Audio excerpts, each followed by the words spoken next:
Chelsea lately, The View or Late Night with Seth Meyers, and this weekend you can see Gina Brillon take to the stage at the Liberty Funny Bone. And she joins us in studio now to share what you can expect at some of those shows. Gina, thanks for coming in. Thanks for having me. I'm so loud this early in the morning for you, and I'm sitting very close. I'm sorry. It's a little much. Sorry, I get that sometimes. You did turn it down a bit. But you had first show last night. I did, yeah, and it was fun. The people out here are very nice, and it was a good turnout. We had for a Thursday night, they came out to party. I was a little surprised. Hey, this is a happening place. Well, it's either happening or comedy is one of the few things that is happening at that time. So Help us, Gina. But you L.A., New York, kind of back and forth for you right now. But do you enjoy this aspect of what you do, being on the road and kind of traveling all over the place? I love it. I mean, it's fun. It can be exhausting, but you get to meet new people. You get to perform in new cities, and so it's nice to see other places. As a New Yorker, it's nice to leave the hustle and bustle of crazy New York City every now and then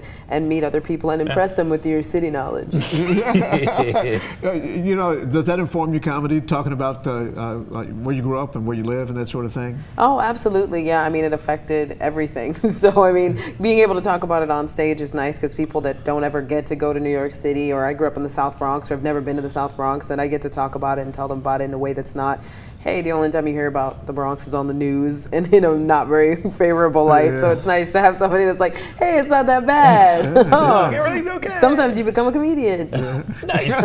Hey, who made you laugh before you decided you were going to do this? This was going to be your life. Who did you watch? Who was funny to you? Growing up, I mean, I was a comedy nerd. I still am. So I watched George Carlin, George Burns, Brett Butler, Mel Brooks movies. Like, I was a big fan of anything comedy related, so I would watch everything that I could get my hands on, that my parents would let me watch. There were certain movies that I wasn't allowed to watch until I was older, but I watched everything that I was allowed to watch. That's cool. I noticed in your bio you have been on The View, you were on Seth Meyers. Seth Meyers is from SNL, is a comedian. Whoopi Goldberg's on The View, Joy Behar. These are people who are able to blend that current affairs with comedy a little bit more toward the serious side. Did you like those experiences? Oh, I had a blast doing both shows, and I mean, honestly, The View was one of my favorite things that I ever did. I'm a huge Whoopi Goldberg fan, so I've seen Sister Act far too many times.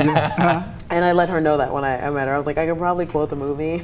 So she was very lovely, and to have Whoopi Goldberg sitting there and laughing at what you're saying is like I mean, I don't know any comic that wouldn't be like, oh my gosh, it's like Whoopi Goldberg. This is like comic icon herself, just sitting there and laughing and quoting my material to me. Oh, wow. So it was like, what? You actually listened? That's crazy. That's pretty cool. That's pretty cool. Well, if you want to see what Whoopi Goldberg was laughing about, we have 2 shows tonight, 2 shows tomorrow, 1 show on Sunday as well. We've got more information at local12.com. Gina, thanks so much for coming in. Thank you for having me. All right.